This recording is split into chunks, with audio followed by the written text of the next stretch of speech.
We are live. So this is the first Substack live. I was looking around and I'm like, okay, making sure that everything is good to go. But I have my notes below. But today we are going to discuss loops, identity loops, emotional loops, mental loops, and just all of the energetic patterns that keep us stuck in cycles that are not serving us anymore. They're keeping us stuck in cycles that we know that we don't belong in, places that we've outgrown, situations that no longer serve us, all of that, right? And I believe everybody on this planet has at some point experienced this level of a loop where you know that where you're at is no longer where you're meant to be. And at the same time, breaking into the next level feels like a chore. It feels like a task. It feels challenging. It's hard, all of the things, right? And what loops can look like, they look like overthinking. They look like waiting for clarity. And I put that in quotations because what does that even mean?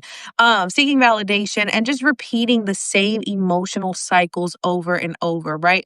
You do something that doesn't serve you, or you are, in a space that doesn't serve you, and then things get a little bit better and it feels okay. And so you're like, okay, well, maybe it's not so bad. And then you're in the loop again, right? And you're going on and on. And this can happen in so many areas of life. This can happen in business. This can, if you are in like a start and stop of business, I used to struggle with this really bad, where I would start my business and I would start to see progress.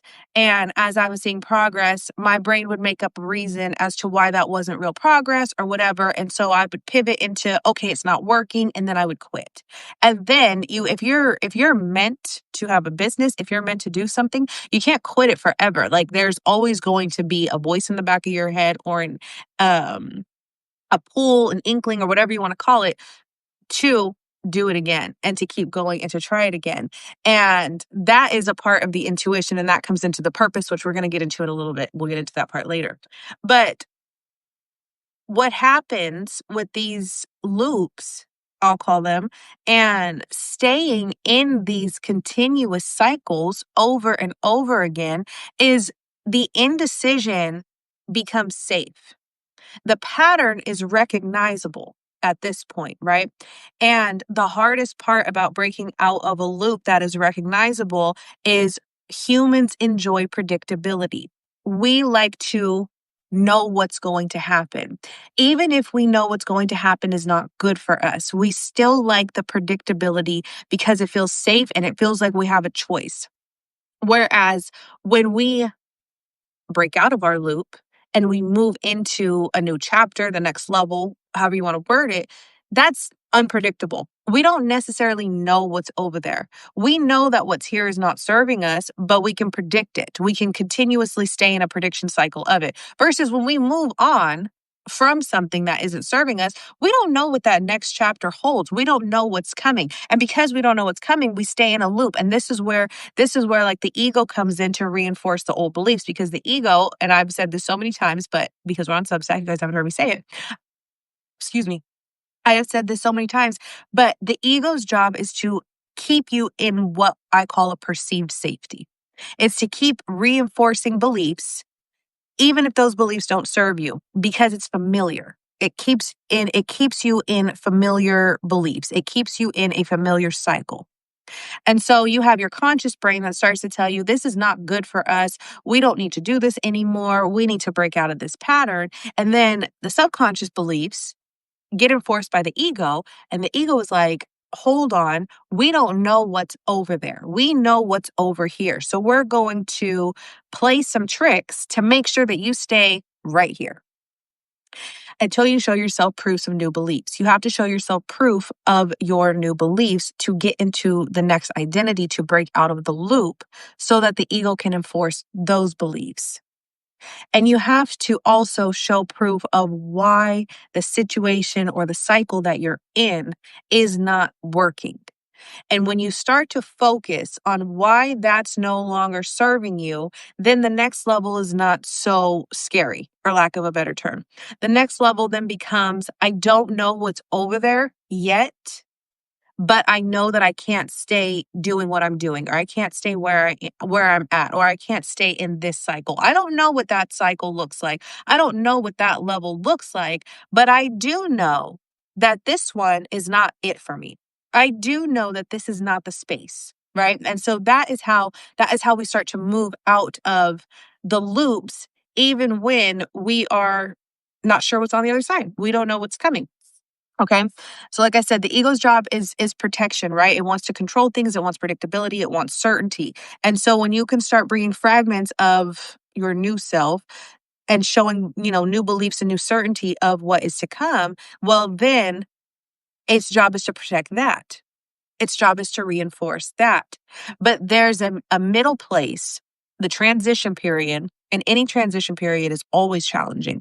But there's a transition period that is so uncomfortable. And I always use the example if to my moms who have given birth, right? When you are in the transition part of labor, that is the toughest part. That is the part where you're like, I'm done. I quit. I can't do this. Get this baby out. Like, why me? You know what? You're going through all these mental spaces, right? And you just feel like you're at your breaking point. And then it's done. Then it's done. Then the baby's here. Then the baby's out, right? Then and you're like, oh, okay, I did it. Like it's over, right? And that's why transitions are always challenging in every single every single time. I've also used the example of like a butterfly when the caterpillar's in the cocoon and it has to turn to goo before it can get its wings, right? It's all uncomfortable pieces. The transitions are not comfortable because we don't know what's on the other side. And so when we look at if we take back to the motherhood analogy, right? Once that's done, you're a whole new version of yourself.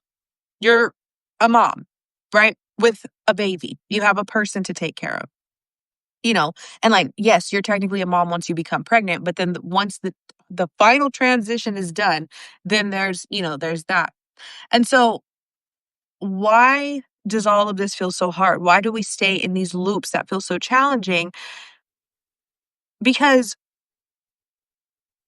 we will struggle. Women especially will struggle with self-trust, and men, but I speak to women. Will struggle with self-trust, one, because they let emotions take over, okay? And two, you have to reparent yourself and relearn how to trust yourself. We're born knowing how to trust ourselves. We are born with natural instincts. Okay. When a baby's natural instinct is I'm uncomfortable and I'm going to cry. That's a form of trust.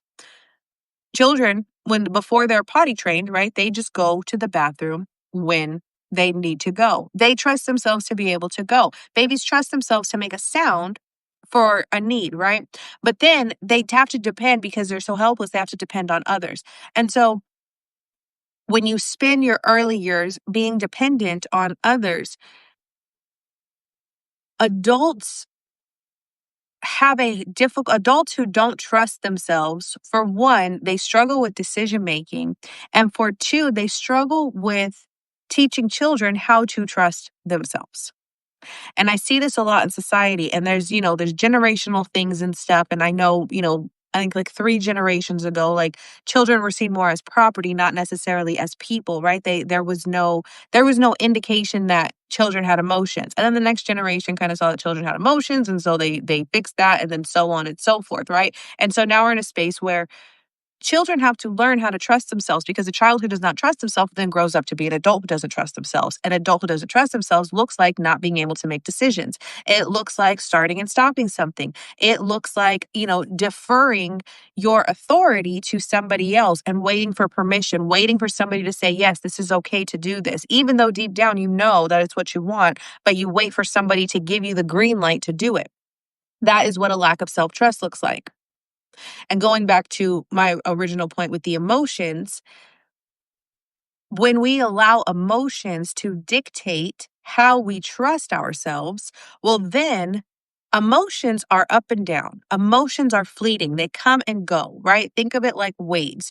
When one wave comes out, another wave's going to come in. When you send one emotion out, another one's going to come back in, okay? You can be happy in one moment, you can be upset in another, right? Like they come and go. This is why I would say, like, don't like attach to your emotions, because people, oh, I had a bad day. Like, no, it was a bad moment, and you attach to the moment, which turned it into the day. You allowed it to carry itself through.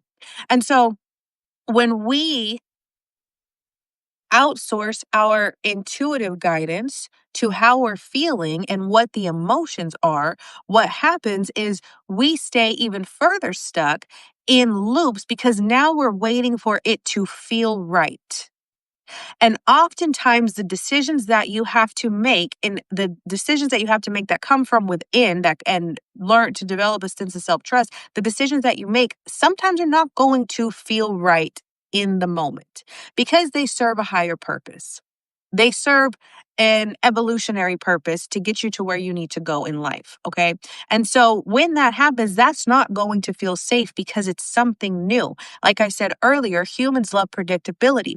Humans love to be able to predict what's happening. We like to, even if it's chaotic, even if it's a comfortable chaos, we know that chaos is coming. And so that's what makes it difficult to break out of the loop. And so then we wait to feel for the right moment. But you can't wait for the right moment, because there isn't one. Because what can feel right in one moment can then feel wrong in the next. And so from that, you have to learn to tap back into your essence. You have to tap back into your intuition, because your intuition is what's going to guide you on the proper pathway. That is your compass, if you will. That is what's going to guide you in the direction that you need to go.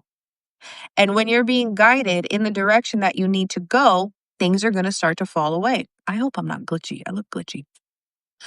Things are going to start to fall away. And as things begin to fall away, well, then that's uncomfortable. That is very uncomfortable. You start to watch people, places, habits, all the things begin to fall by the wayside. And because they can't come with you, and it's based off of a decision that you made, well, this is where people start to confuse self-trust. People start to then think, well, maybe that was the wrong choice because everything is falling apart. Maybe I didn't do the right thing because it seems like my whole life is crashing down, right? And so when that happens, then we second guess it, because now we've tapped into the emotional side. That does not feel comfortable. Doesn't mean it's not right, but it doesn't feel comfortable.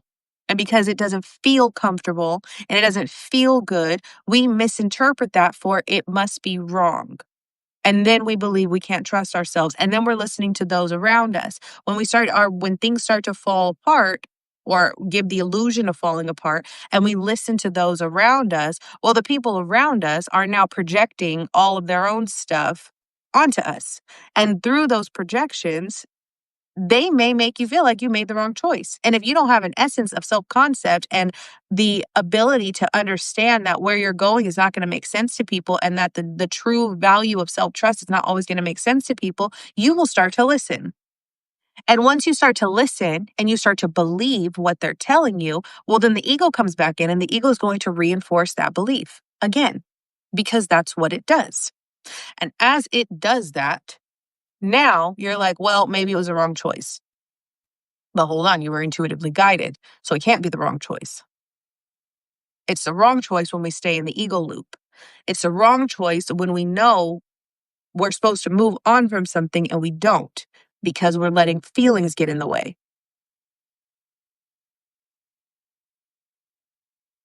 The other thing with intuitive guidance is it's not loud. It can get loud if you've been ignoring it for a long time.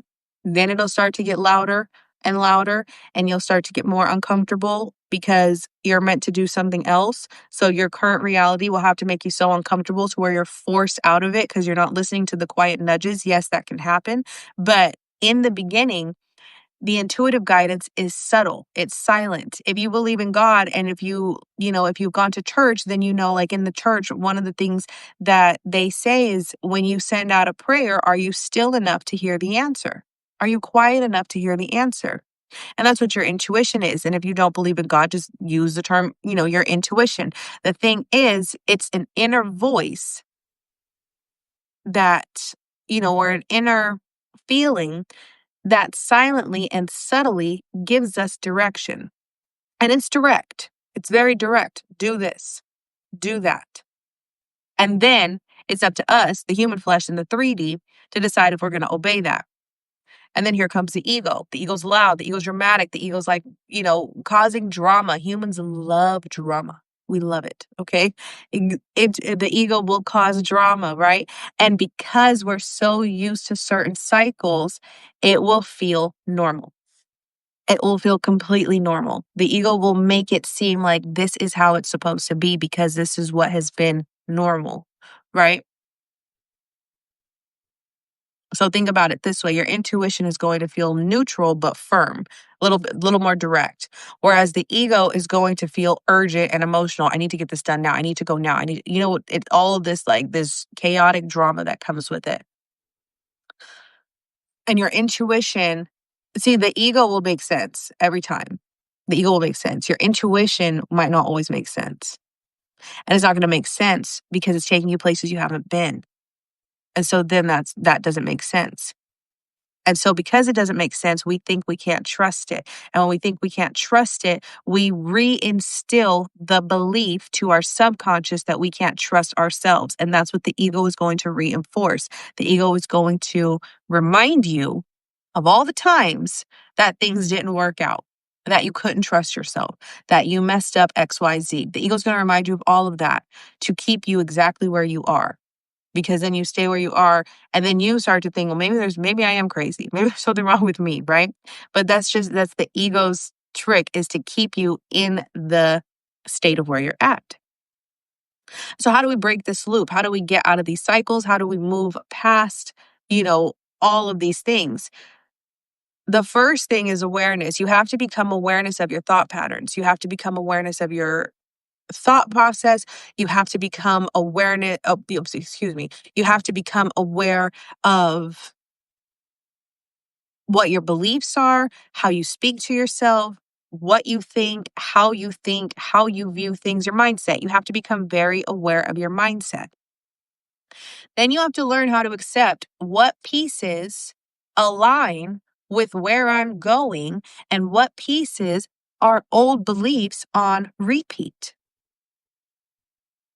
You have to do some separation work. You have to analyze your beliefs and then start to kind of categorize them. Hey, yeah, this one belongs to me. This one goes where I'm going. I'm taking it. Hey, this one is weird. This one does not align with me. This one sounds like something I believed 5 years ago and I don't necessarily agree with that anymore.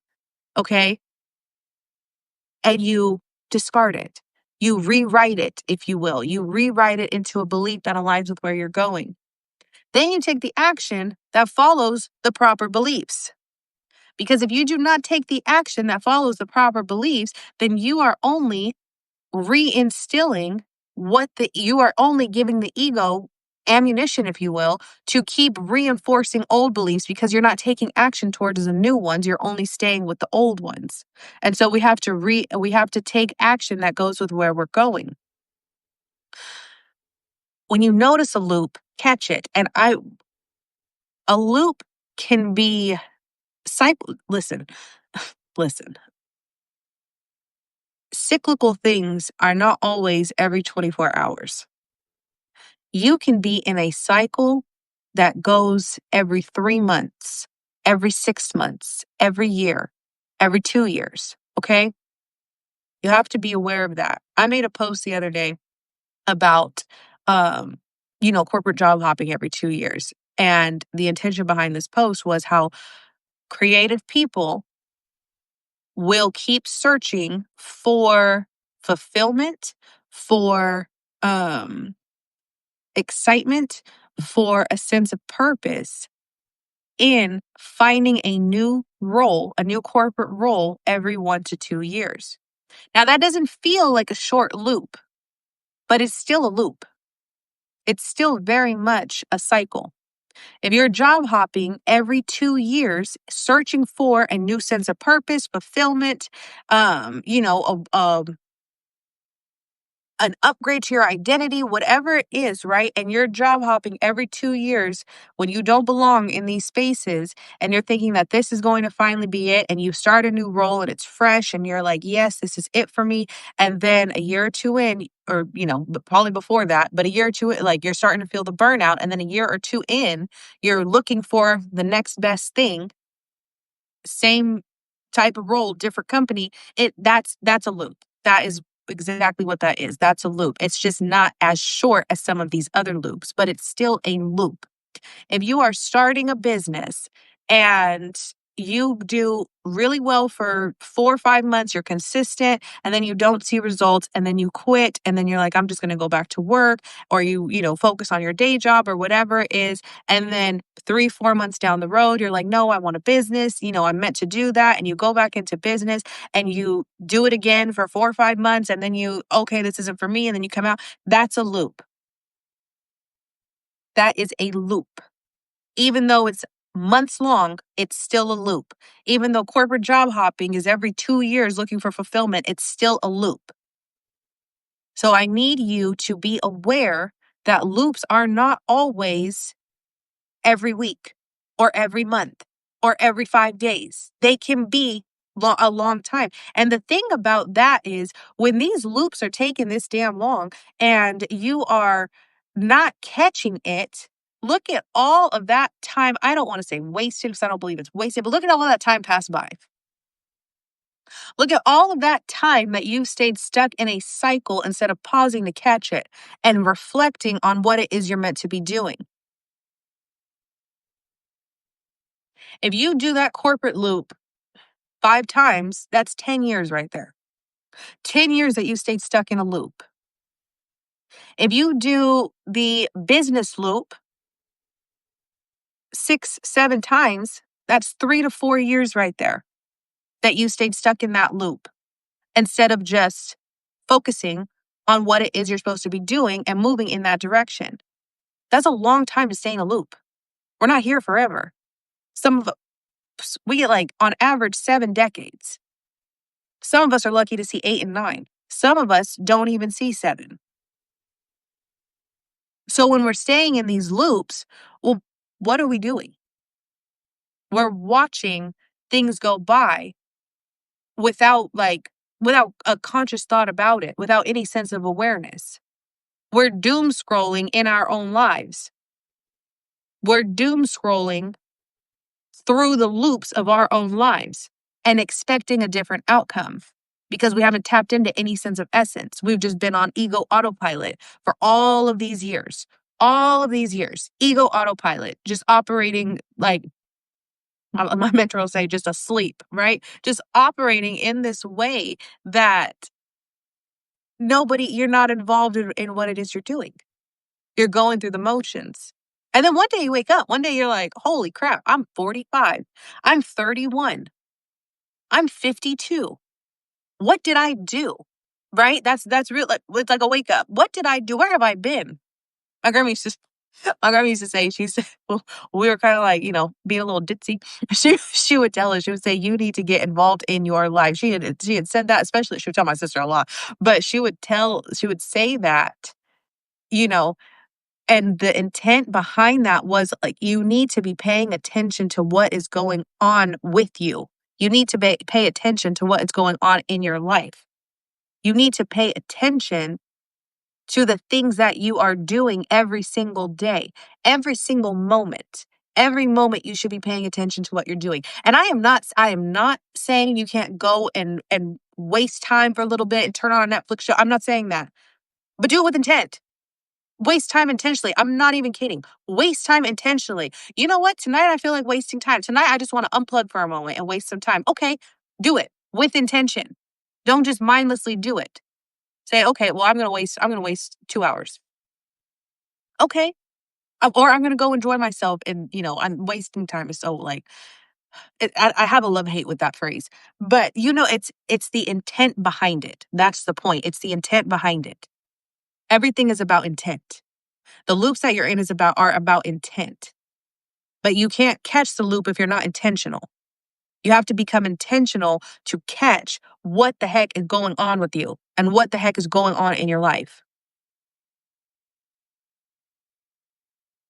If you want to, you're like, I just want to laugh a little, scroll on TikTok for an hour, fine, but do it with intent. And after you do it with intent, don't beat yourself up for it. To be like, oh my God, I wasted all this time. But you intentionally wasted that time. The time is gone. Now, see, this is where it gets tricky. Uh, if you waste the time intentionally and then you beat yourself up for it, well, now you're wasting more time because now your brain, your mind is stuck over there. That hour is gone. Those 2 hours, this gone. You've already aged. You've already grown up from there. Your skin has aged. Your organs have aged. Everything has already aged since that moment. And if you are staying stuck on that moment about, oh, I shouldn't have done that, and why did I do this, and blah, blah, blah, and all the things, well, now you are wasting time because you're wasting time unintentionally because now you're dramatizing a moment that you chose to have. The moment is gone. You're dramatizing it and then still not present because now you're stuck over there. Well, you need to be stuck right here intentionally. What loop are you in? Some of you are in the drama loop. Some of you are in the loop, well, I'm going to do this, and you do it. And why did I do that? And then you're like upset with yourself for the next day or 2 days or whatever, sulking, all the things. And then now you've dramatized that moment so much that your loop is continuing and you're still not present. And you're not even aware of the loop because it's so normal. The self criticism and the shame and all, you've normalized it in your mind. So you have to break that. You have to become aware of your beliefs. You have to become aware of your thought processes. You have to become aware of what is going on in your mind to catch the loops and break out of them. Okay? If you want to rebuild self-trust, you want to learn how to trust yourselves, you have to do it in the micro moments.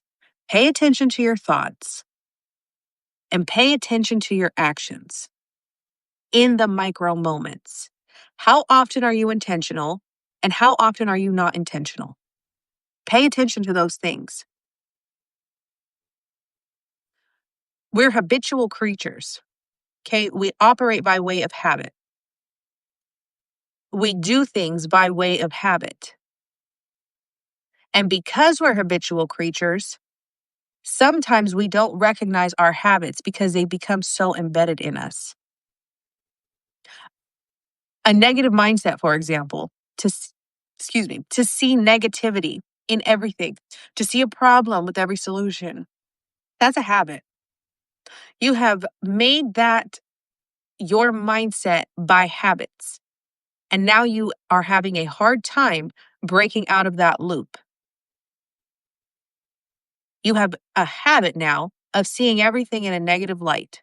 You have a habit of fighting a problem with every solution. You have a habit of criticizing everything you do. You have a habit of shaming yourself. You have to break out of those habits. You have to break out of those patterns by becoming aware of what the habit is, by becoming aware of what the thought process is. If you want to trust yourself and trust yourself to make decisions, aside from the awareness and the actions, I need you to also fully believe that you can handle the outcomes. I can handle the outcomes that happen. Because you're not going to be guided intuitively somewhere to a place that you cannot handle. That's not how it works. You will be guided to, I'm not saying there's not going to be challenges along the way. I'm not saying you won't come into roadblock. I'm not saying that. But what I'm saying, and listen and repeat it, is you can handle the outcome. As long as you're still breathing, you can handle it, okay? And a lot of us we underestimate how much we can actually handle. And that's why we stay in a loop, because what is over there in the unknown, well, I don't know if I can handle that. You can.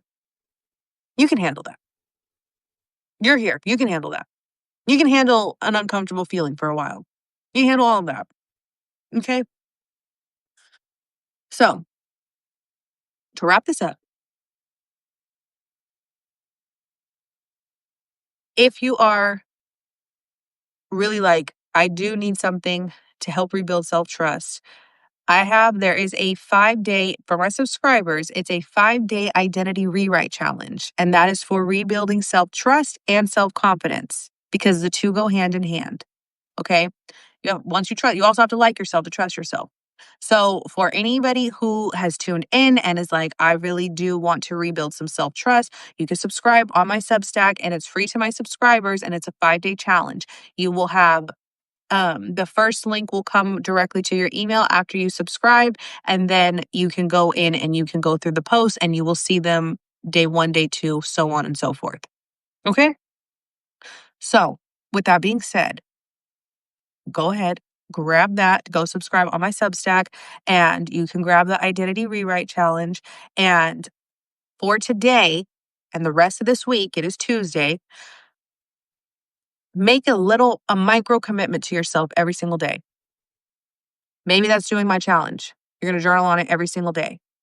And pay attention to your day-to-day moments. Pay attention to how often you drift into other timelines. And what I mean by that is other moments of time. How often you worry about the future, how often you reminisce on the past. Think about that and think about how often am I actually in the present moment. And with that, I am so glad that we did this first live. There will be plenty more where this came from, and I will see you all in the next one.